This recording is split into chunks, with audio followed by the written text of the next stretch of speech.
السلام علیکم۔ بسم اللہ الرحمن الرحیم۔ مکہ مکرمہ کے باسی 15 سالہ ابو محذورہ کا اصل نام اوس بن ربیعہ تھا۔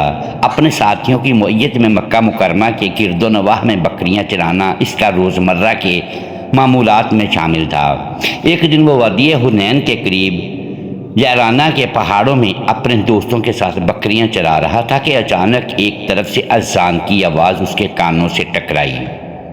وہ ان دل نشین کلمات کی طرف متوجہ ہوا۔ اللہ کے رسول صلی اللہ علیہ وآلہ وسلم نے فتح مکہ مکرمہ کے بعد حنین کا رخ کیا تھا۔ وہاں سے واپسی پر آپ صلی اللہ علیہ وآلہ وسلم جعرانہ میں مقیم تھے۔ ظہر کا وقت ہوا تو سیدنا بلال بن رباح رضی اللہ تعالی عنہ نے اپنی خوبصورت آواز میں اذان دینا شروع کی۔ فضا کو چیرتی ہوئی یہ صدا ابو محذورہ اور اس کے ساتھیوں نے بھی سنی۔ یہ نوجوان خوش مزاج تھے۔ ابو محذورہ نے حضرت بلال رضی اللہ تعالی عنہ کی نقل اتارنا شروع کر دی۔ انہوں نے مذاق ہی مذاق میں اذان کہنا شروع کر دی۔ حضرت بلال رضی اللہ تعالی عنہ نے کہا اللہ اکبر۔ ابو محذورہ نے بھی کہا اللہ اکبر۔ حضرت بلال رضی اللہ تعالی عنہ مسلمانوں کے کیمپ میں اذان دے رہے تھے۔ ابو محذورہ اپنی بکریوں میں کھڑا ان کلمات کو اسی انداز میں دہراتا جا رہا تھا۔ ابو محذورہ کی آواز بڑی خوبصورت اور صاف تھی۔ خوش قسمتی اس کی راہ دیکھ رہی تھی۔ ہوا یہ کہ اس کی اذان کی آواز اللہ کے رسول صلی اللہ علیہ وآلہ وسلم تک بھی جا پہنچی۔ جب اس نے اذان ختم کی تو اللہ کے رسول صلی اللہ علیہ وآلہ وسلم نے سیدنا علی بن ابی طالب اور سیدنا زبیر بن العوام رضی اللہ تعالی عنہم کو حکم دیا جس لڑکے نے ابھی اذان دی ہے اسے میرے پاس بلا کر لاؤ۔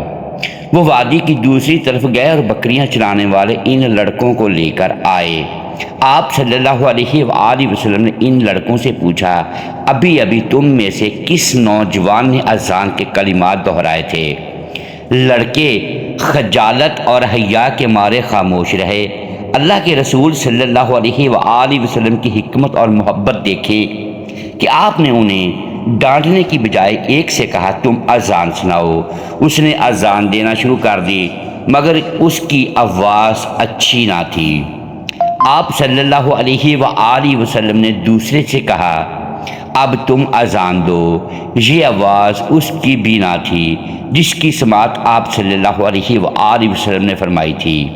اب آپ صلی اللہ علیہ وآلہ وسلم نے تیسرے لڑکے سے فرمایا تم اذان دو۔ اس نے اذان دینا شروع کی۔ اس کی آواز بڑی خوبصورت تھی۔ اس کی نیت ابو محذورہ تھی۔ اسی نے پہلے سیدنا بلال رضی اللہ تعالی عنہ کی نقل اتاری تھی۔ اللہ کے رسول صلی اللہ علیہ وآلہ وسلم نے اس سے استفسار فرمایا ابھی تم ہی نے اذان دی تھی؟ ابو محذورہ نے اثبات میں سر ہلایا اور کہنے لگا جی ہاں وہ میں ہی تھا۔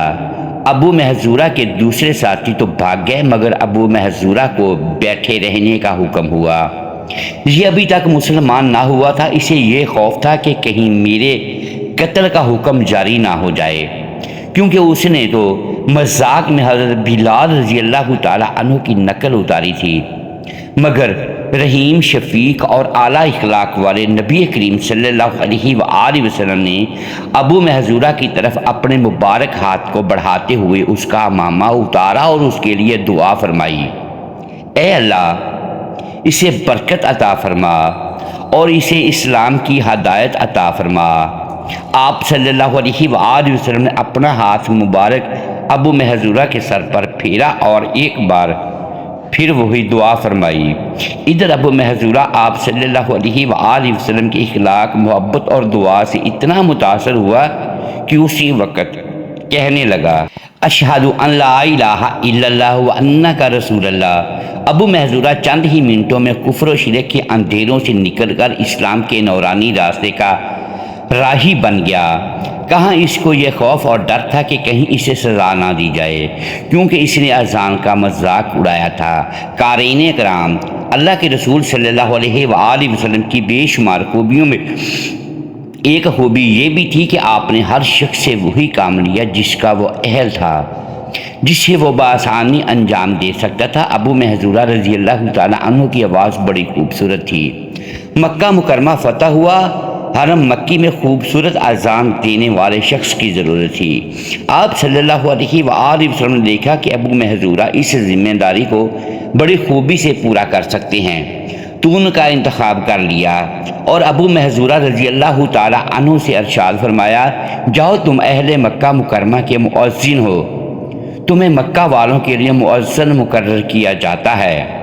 حضرت ابو محذورہ رضی اللہ تعالیٰ عنہ نے مکہ مکرمہ پہنچ کر بیت اللہ شریف میں مؤذن کی ذمہ داری سنبھالی۔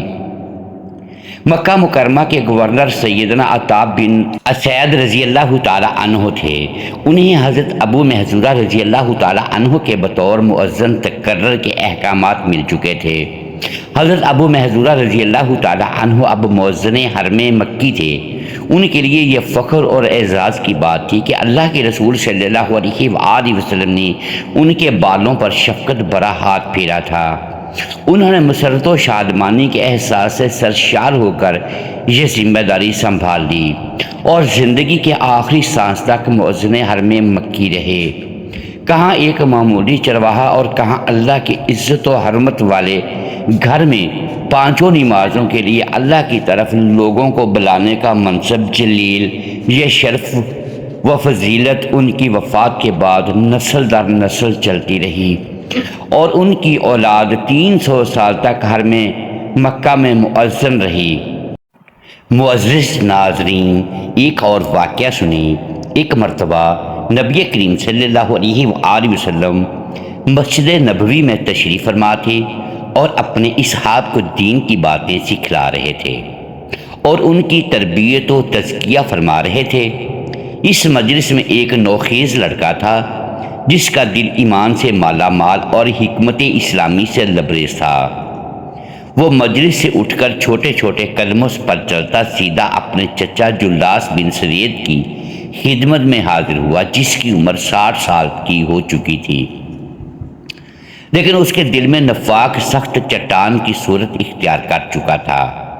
وہ دیگر مسلمانوں کے ساتھ مل کر رسول اکرم صلی اللہ علیہ وآلہ وسلم کی اقتداء میں پانچوں وقت نمازوں کی ادائیگی کرتا تھا، روزے رکھتا تھا اور خانہ کعبہ کی زیارت عمرہ بھی کرتا تھا، مگر اس کے باوجود وہ رسول اکرم صلی اللہ علیہ وآلہ وسلم اور آپ کی رسالت کو جھٹلاتا تھا۔ معصوم بچہ گویا ہوا، چچا جان، میں نے رسول اکرم صلی اللہ علیہ وآلہ وسلم کو قیامت کے بارے میں فرماتے ہوئے سنا تو مجھے ایسا لگا کہ جیسے میں اپنی ان آنکھوں سے قیامت کو دیکھ رہا ہوں۔ چچا جلاس بن سوید اپنے نوخیز بھتیجے سے یوں مخاطب ہوا، او بچے، قسم ہے اللہ کی، اگر محمد صلی اللہ علیہ وآلہ وسلم سچا ہے تو ہم لوگ گدھوں سے گئے گزرے ہیں۔ یہ سننا تھا کہ بچے کے چہرے کا رنگ بدل گیا اور اس کا جسم تھراسا اٹھا، ایسا لگا جیسے کسی نے اس کے ضمیر کو جھنجھوڑ دیا ہو۔ چنانچہ وہ طیش میں آ کر بولا، چچا جان، اللہ کی قسم، آپ لوگوں میں سب سے زیادہ مجھے محبوب تھے، لیکن اب میری نگاہ میں آپ سے زیادہ مبغوض کوئی نہیں ہے۔ چچا جان، میں دو میں سے صرف ایک ہو سکتا ہوں، یا تو میں آپ کی لب کشائی کے متعلق رسول اکرم صلی اللہ علیہ وآلہ وسلم کو اطلاع نہ دے کر اللہ اور اس کے رسول کے معاملے میں خیانت کا مرتکب ہو جاؤں، یا آپ کے گستاخانہ کلمات سے رسول اکرم صلی اللہ علیہ وآلہ وسلم کو آگاہ کر دوں، اور پھر جو ہو سو ہو۔ جلاس بن سوید بولا، تو ایک بے سمجھ بچہ ہے، لوگ تیری بات کی تصدیق تو کریں گے نہیں، بھلا تیری بات کون سنے گا؟ جاؤ، تم جو کہنا چاہتے ہو کہو۔ چھوٹا سا بچہ اپنے چھوٹے چھوٹے کمزور قدموں پر چلتا ہوا بار نبوی میں حاضر ہوتا ہے اور رسول اکرم صلی اللہ علیہ وآلہ وسلم کے سامنے بیٹھ کر گویا ہوتا ہے، اے اللہ کے رسول صلی اللہ علیہ وآلہ وسلم، یہ جلاس بن سوید جو میرا چچا ہے، یہ اللہ تعالیٰ اور اس کے رسول صلی اللہ علیہ وآلہ وسلم کی شان میں گستاخی کر کے خیانت کا مرتکب ہوا ہے۔ میں پہلے اللہ کی بارگاہ میں اور پھر آپ کے سامنے اس سے بیزاری کا اعلان کرتا ہوں۔ رسول اکرم صلی اللہ علیہ وآلہ وسلم نے دریافت فرمایا، آخر اس نے کیا کہا ہے؟ بچے نے بتایا کہ میرے چچا نے یہ گستاخ آمیز جملہ کہا ہے کہ اللہ کی قسم اگر محمد سچا ہے تو بلا شبہ ہم گدھوں سے بھی زیادہ برے اور گئے گزرے ہیں۔ چنانچہ رسول اکرم صلی اللہ علیہ وآلہ وسلم نے صحابہ کرام رضوان اللہ تعالیٰ علیہم اجمعین کو اکٹھا کیا اور ان سے اس معاملے میں مشورہ طلب کیا۔ صحابہ کرام رضی اللہ تعالیٰ عنہم اجمعین نے عرض کی، اے اللہ کے رسول صلی اللہ علیہ وآلہ وسلم، یہ چھوٹا سا بچہ ہے، آپ اس کی تصدیق نہ کریں، یہ تو اپنی بات کا مطلب بھی نہیں سمجھتا، جبکہ جلاس بن سریر ایک عمر رسیدہ ہوش مند بزرگ ہیں اور ہم لوگوں کے ساتھ نماز کی ادائیگی بھی کرتے ہیں۔ صحابہ کرام کا مشورہ سن کر رسول اللہ صلی اللہ علیہ وآلہ وسلم خاموش رہے اور اس چھوٹے بچے کی تصدیق نہیں کی۔ جب اس معصوم بچے نے فیصلہ اپنے خلاف سنا تو اس کی آنکھوں سے آنسو بہہ کر موتیوں کی لڑی کی طرح ٹپ ٹپ اس کے سرخ رخساروں پر گرنے لگے اور اس کے جسم پر کپ کپی طاری ہو گئی۔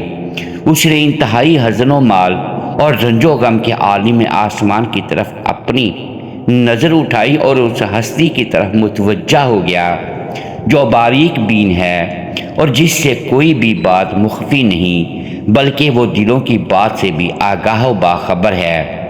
پھر یہ دعا کی، میرے پروردگار، اگر میں اپنی بات میں سچا ہوں تو تو مجھے سچا ثابت کر دے، اور اگر میں جھوٹا ہوں تو تو مجھے جھوٹا ثابت کر دے۔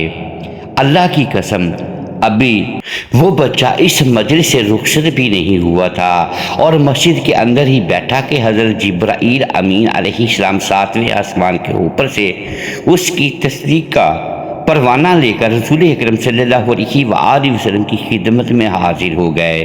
یہ اللہ کی قسمیں کھا کر کہتے ہیں کہ انہوں نے نہیں کہا، حالانکہ یقیناً کفر کا کلمہ ان کی زبان سے نکل چکا ہے اور یہ اپنے اسلام کے بعد کافر ہو گئے ہیں۔ پھر رسول اکرم صلی اللہ علیہ وآلہ وسلم نے جلاس بن سوید کو بلا کر پوچھا تو وہ اپنی بات سے مکر گیا اور قسم کھا کر کہنے لگا کہ اس نے نبی کریم صلی اللہ علیہ وآلہ وسلم کے خلاف کچھ بھی زبان درازی نہیں کی ہے۔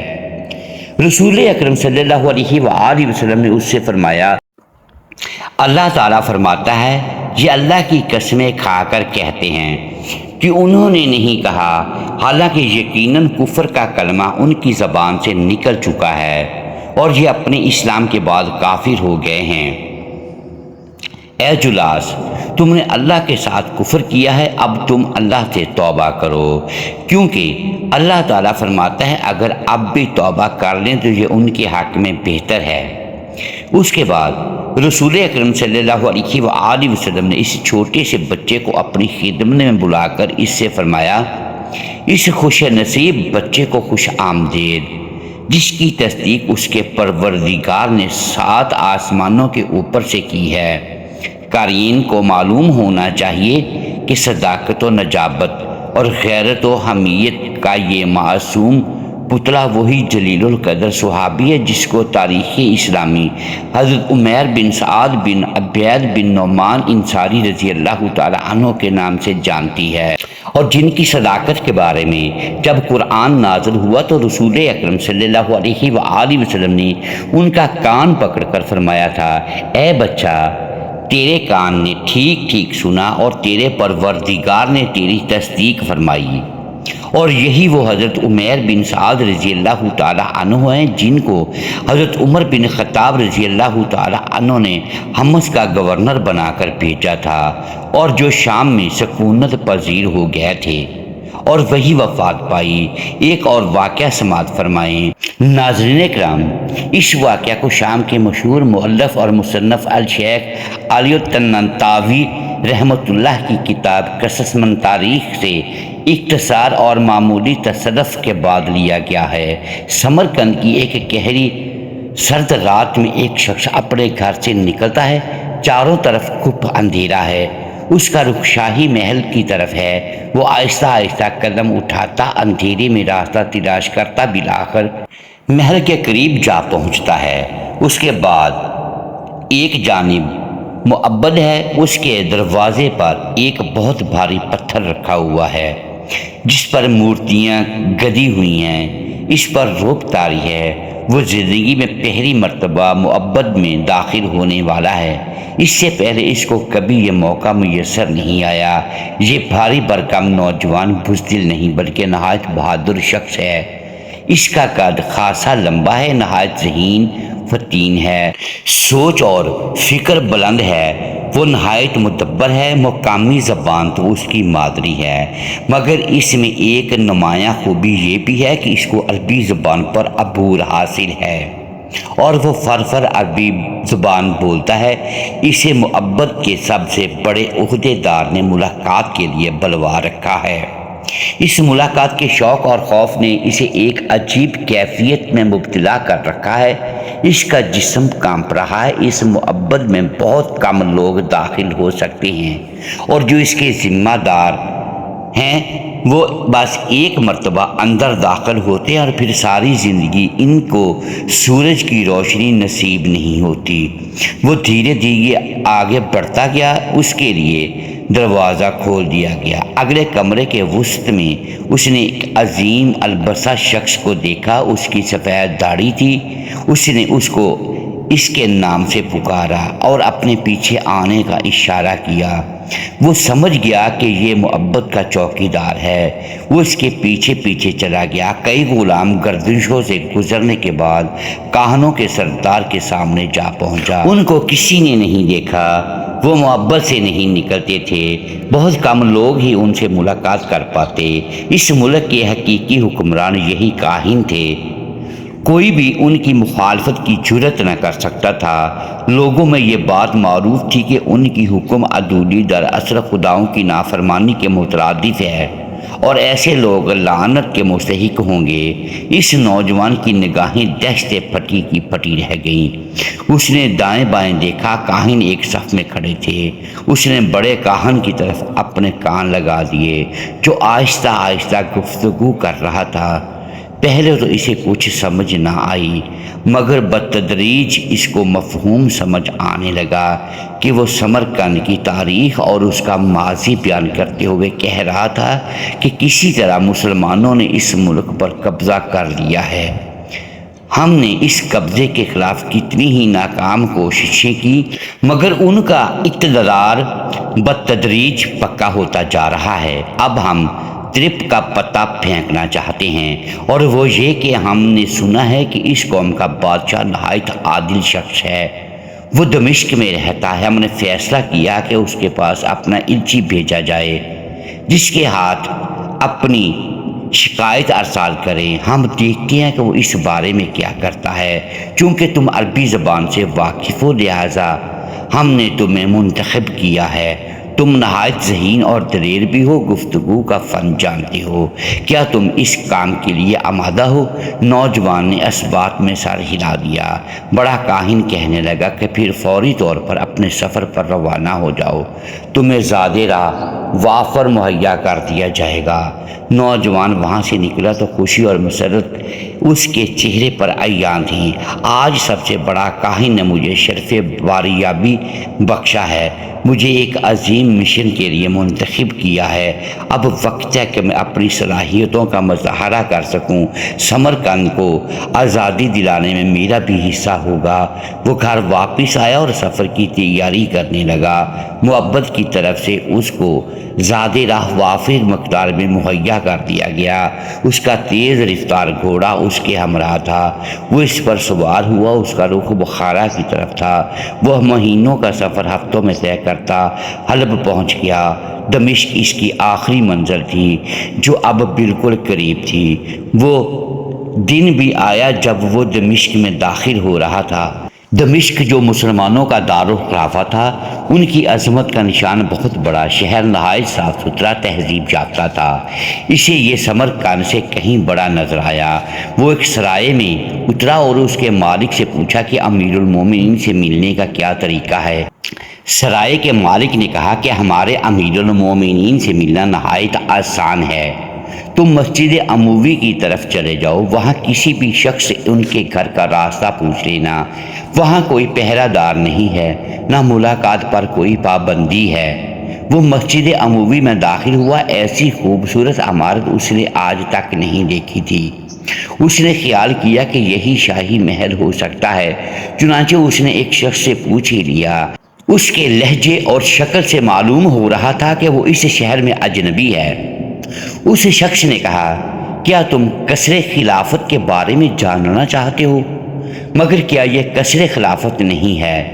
اس نے تعجب سے پوچھا۔ اس شخص نے مسکراہٹ بھرے لہجے میں کہا، نہیں اجنبی دوست، یہ تو اللہ کا گھر ہے، یہ مسجد ہے۔ کیا تم نے نماز پڑھ لی ہے؟ نماز؟ میں کیسے نماز ادا کر سکتا ہوں؟ میں تو سمرقند کے کاہنوں کے دین پر ہوں۔ اس دین کو کاہنوں کے علاوہ کوئی نہیں جانتا، اور وہ اسرار سے بھرا ہوا ہے۔ آدمی نے سمرقندی سے دوبارہ سوال کیا تو اس نے کہا کہ نماز کیسے پڑھوں؟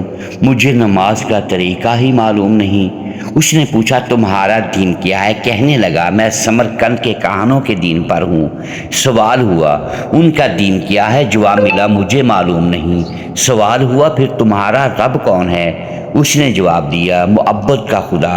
اب اس نے اگلا سوال کیا، اگر تم اس سے مانگو تو کیا وہ تمہیں عطا کرتا ہے؟ اور اگر تم بیمار ہو تو تمہیں شفا دیتا ہے؟ کہنے لگا، مجھے معلوم نہیں۔ اس شخص نے موقع غنیمت جانا کہ ایک شخص شکل و صورت سے ذہین و فتین ہے، اجنبی ہے، اس کا کوئی دین اور مذہب نہیں، اس کو دین کے اصول بتائے جائیں۔ چنانچہ اس نے اسلام کی خوبیاں بیان کیں، اور پھر چند لمحوں کی بات تھی، اس سمرقندی کے دل کا غبار پھٹ گیا اور اس نے کلمہ توحید پڑھ لیا اور دین اسلام میں داخل ہو گیا۔ اب اس شخص نے اپنے اس نو مسلم بھائی سے کہا، چلو ہم امیر المومنین سے ملنے کے لیے چلتے ہیں۔ ہر چند کے یہ وقت انہوں نے گھر والوں کے لیے مختص کیا ہوا ہے، پھر بھی وہ بڑے متواضع ہیں۔ مسجد سے نکل کر وہ گلی میں آئے، نہایت ہی سادہ سے دروازے کی طرف اشارہ کر کے اس نے بتایا کہ یہ امیر المومنین کا گھر ہے۔ اس کو تعجب ہوا، اس کا خیال تھا کہ بڑا عالی شان محل ہوگا، مگر یہ تو معمولی گھر ہے۔ اس نے دروازہ کھٹکھٹایا۔ خلیفہ عادل عمر بن عبدالعزیز نے اس کا حال پوچھا اور آنے کا مقصد معلوم کیا۔ بتاؤ کیا مسئلہ ہے؟ اس نے عظیم سپہ سالار قتیبہ بن مسلم کے خلاف مقدمہ دائر کیا کہ ہمارے ملک پر مسلمانوں نے قبضہ کیا ہے، یہ دھوکے سے قبضہ ہوا ہے، نہ تو اعلان جنگ ہوا اور نہ ہی ہمیں اسلام کی دعوت دی گئی، ہمارے ساتھ ظلم ہوا ہے۔ عمر بن عبدالعزیز رحمۃ اللہ علیہ فرمانے لگے، اللہ کے نبی صلی اللہ علیہ وآلہ وسلم نے ہمیں ظلم کرنے کا حکم نہیں دیا، بلکہ ہمیں عدل و انصاف کرنے کی تلقین کی ہے۔ اس میں مسلم اور غیر مسلم کی کوئی تخصیص نہیں۔ پھر آواز دی، اے غلام، کاغذ اور قلم لایا جائے۔ غلام کاغذ کا ایک چھوٹا سا ٹکڑا لے کر حاضر ہو گیا، اس پر 2 سطریں لکھی، اس پر مہر لگائی، پھر اس کو سر بحر کر کے سمرقندی سے کہا کہ اسے اپنے شہر کے حاکم کے پاس لے جاؤ۔ سمرقندی واپس ہوا۔ اب اس کا سینہ توحید کے نور سے بھرا ہوا تھا، جہاں جاتا وہاں سیدھا مسجد میں داخل ہوتا، نماز پڑھتا اور اپنے مسلمان بھائیوں سے ملاقات کر کے اپنی منزل کو روانہ ہو جاتا۔ سفر کی ایک عجیب لذت تھی۔ اب اس کے لیے کوئی شخص اجنبی تھا نہ وہ دوسروں کے لیے اجنبی۔ وہ جس مسجد میں نماز ادا کرتا، لوگ اس کی طرف دیکھتے، اس کی شکل و شبہ سے پتہ چل جاتا کہ وہ مسافر ہے، اس علاقے کا رہنے والا نہیں ہے، اور پھر نمازیوں میں اس کی مہمان نوازی کے لیے بازی لے جانے کی کوشش ہوتی۔ ہر کوئی اسے اپنے گھر میں لے جانے اور اس کی ضیافت کرنے کے لیے اصرار کرتا۔ اب اس کو مسجد کی اہمیت اور اس دین حنیف کی بے شمار خوبیوں کا ادراک ہو چلا تھا۔ پھر ایک دن آیا جب وہ سمرقند میں داخل ہو رہا تھا۔ وہ سیدھا معبد کی طرف گیا۔ اس نے کاہنوں کو رپورٹ دی تھی، ان کو خلیفۃ المسلمین کے جواب سے مطلع کرنا تھا۔ وہ معبد میں داخل ہوا۔ اب وہ اس کی تاریک گلیوں میں غلام گردشوں سے خائف نہیں تھا۔ پتھروں سے بنے ہوئے بت جو کبھی اس کے لیے معمہ سے کم نہ تھے، اب ان کی حقیقت سے واقف ہو گیا تھا۔ یہ بت تو ہاتھوں کے بنائے ہوئے تھے، کسی کاریگر کے ہاتھوں کا کمال، نہ نفع نہ نقصان کے مالک اور نہ اپنے آپ کو کلہاڑے کی ضرب سے بچا سکنے والے۔ وہ ان پر ایک حقارت کی نظر ڈالتا ہوا بڑے دروازے پر جا پہنچا۔ دربان اس کو خوب پہچانتا تھا، پھر اس کے لیے دروازے کھلتے چلے گئے۔ وہ چند منٹوں کے بعد بڑے کاہن کے سامنے کھڑا تھا۔ کاہن کو اسے دیکھ کر اعتبار نہ آیا۔ اس کا خیال تھا کہ اس کو قتل کر دیا گیا ہوگا، مگر ان کا الچی ان کے سامنے کھڑا تھا۔ اس نے ان کے سامنے تفصیل سے سفر کے حالات بیان کیے، کیسے گیا، کہاں کہاں سے گزرا، اپنے اسلام لانے کا واقعہ وہ جان بوجھ کر گول کر گیا۔ خلیفہ سے ملاقات اور حکم نامہ حاصل کرنے تک ایک ایک بات ان کے گوش گزار کی گئی۔ کاہنوں کے ہونٹوں پر مسکراہٹ چھا گئی، بشاشت ان کے چہروں سے عیاں تھی۔ ہماری آزادی کا وقت آ گیا ہے۔ خلیفہ کی طرف سے واضح حکم ہے کہ قاضی کے سامنے اس مقدمے کو پیش کیا جائے۔ کاہنوں کو مکمل آزادی ہوگی کہ وہ اپنے دلائل دیں۔ مدعا علیہ کتیبہ بھی عدالت کے کٹہرے میں کھڑا ہوگا اور پھر قاضی جو فیصلہ دے اس کو نافذ کیا جائے۔ پھر وہ دن آ گیا جس کا اہل سمرقند کو انتظار تھا۔ بے شمار لوگ اس تاریخی مقدمے کی کارروائی سننے کے لیے چلے آئے۔ عدالت مسجد میں لگی ہوئی تھی۔ وہ کاہن جن کو کبھی کسی شخص نے نہ دیکھا تھا، مقدمے کی پیروی کے لیے حاضر ہیں۔ مسلمانوں کا سپہ سالار، امیر اور فاتحہ کتیبہ بھی حاضر ہے۔ سب کے سب قاضی کے منتظر ہیں۔ کاہن کسی بات کی امیدوار مقدمہ لے کر آئے ہیں۔ ذرا غور کیجئے، یہ ایک فاتح قوم مفتوح علاقوں سے نکل جائے۔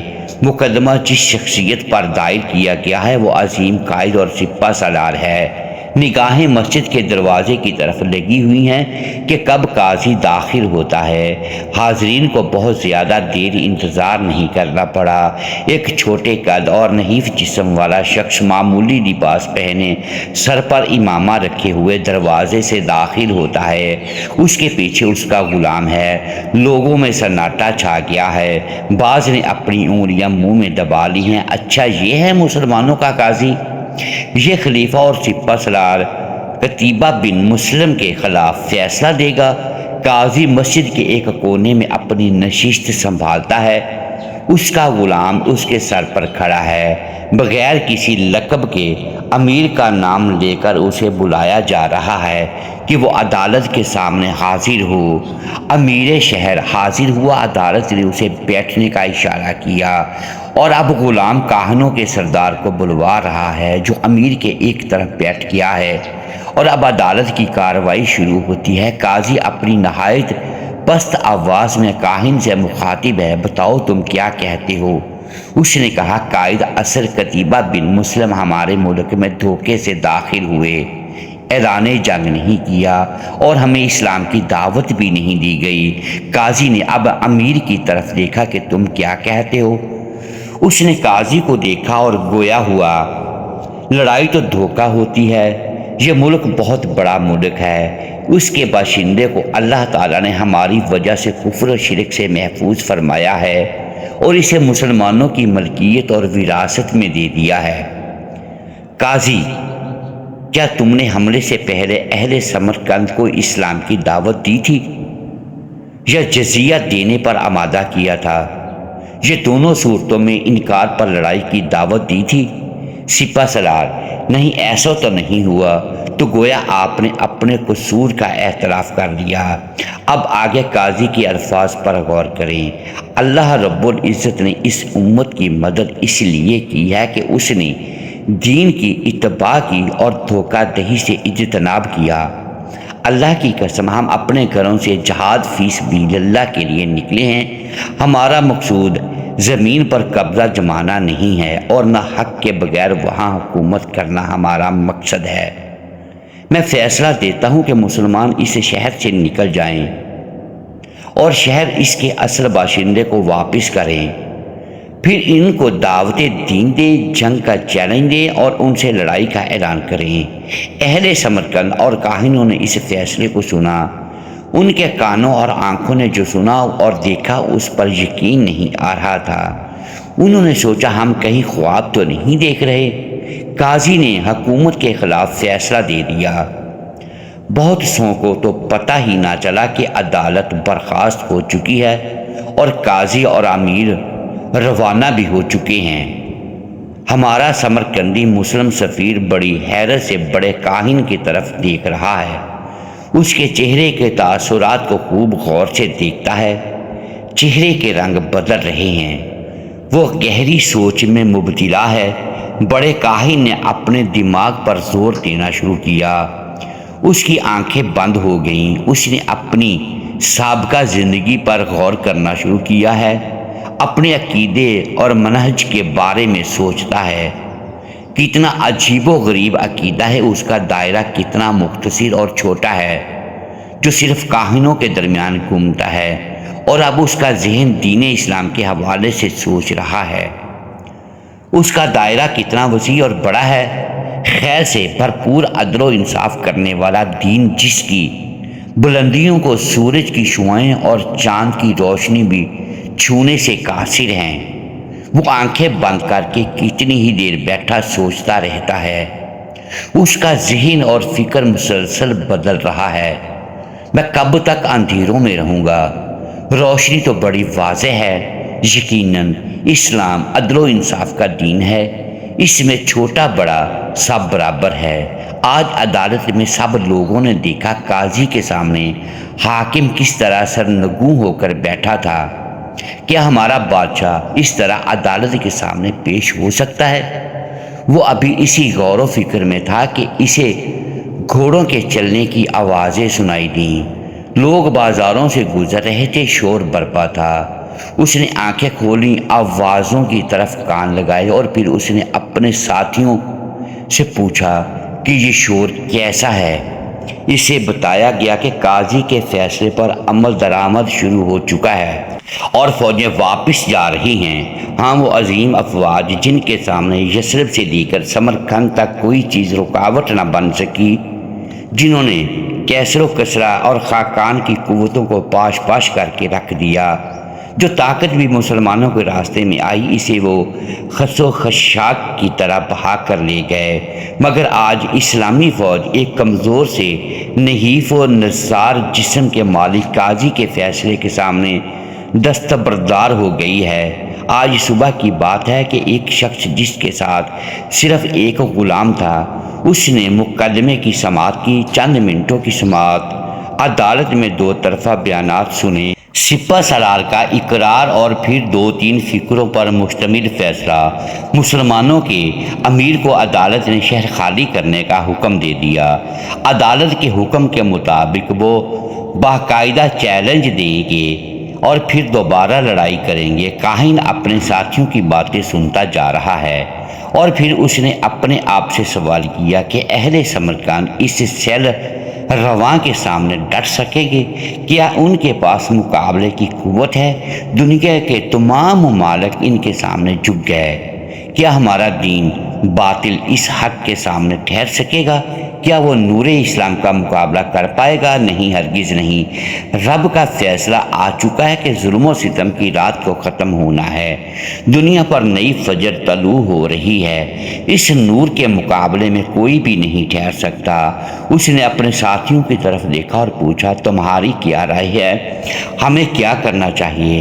کیا ہم ان کا مقابلہ کر سکیں گے؟ ارے جواب کیوں نہیں دیتے؟ اس نے انہیں پکارا۔